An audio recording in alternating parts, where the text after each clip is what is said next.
How you doing, everybody? Great to see you. This is a homecoming for Dr. Carson.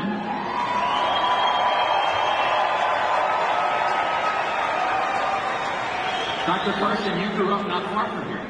I grew up in Detroit. It's been my first several years here.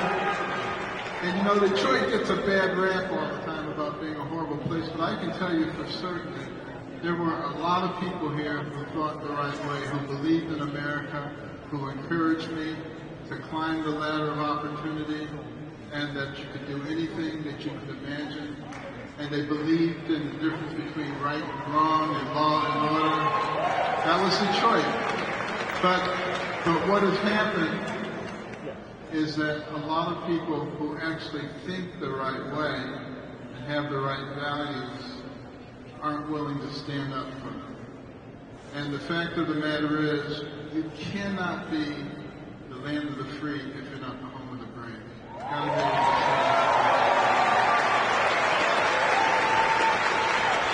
to Dr. Carson, I believe you are one of the most impressive and important Americans alive today. I truly believe that.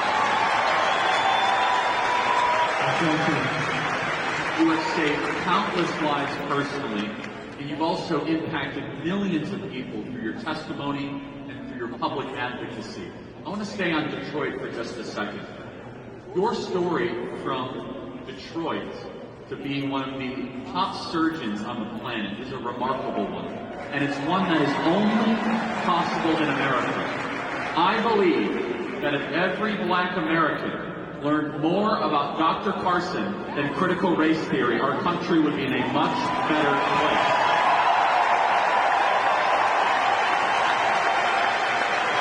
And you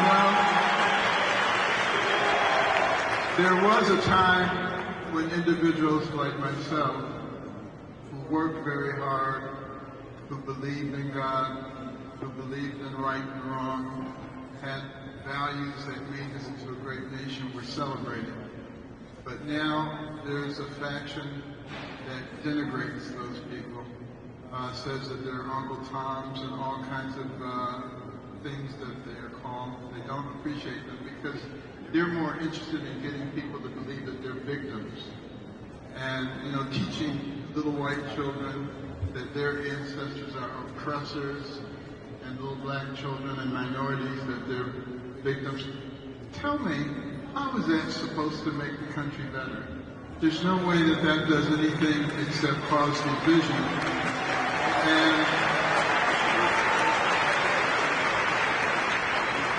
And remember this, you know, the United States of America is the major obstacle to one world government and Marxism in our system. And that's why there's such an effort to overcome us, but they cannot overcome us militarily. We're much too strong. So the only way they can overcome us is interiorly. They work with the fabric of our country. They denigrate the families, they denigrate the communities, they denigrate our values, and they drive wedges between the people on the basis of race, age, income, gender, political affiliation, religion, you name it, driving wedges, getting us to hate each other, when the fact of the matter is, our strength came through our unity. There were times in the early parts of our country where we had communities that were separated from each other by 100 miles, only 25, 50, 100 families. They spoke different languages. But not only did they survive, they thrived. Why did they thrive? Because they understood the concept of the common good. That was something that you heard very frequently. You know, not what's good for this group versus that group. Not that this group had a problem before, so now let's make this group have a problem, but what works for everybody. And that is the thing that is so attractive about Donald Trump. He recognized that a rising tide floats all boats. Don't try to separate people. Let's work together.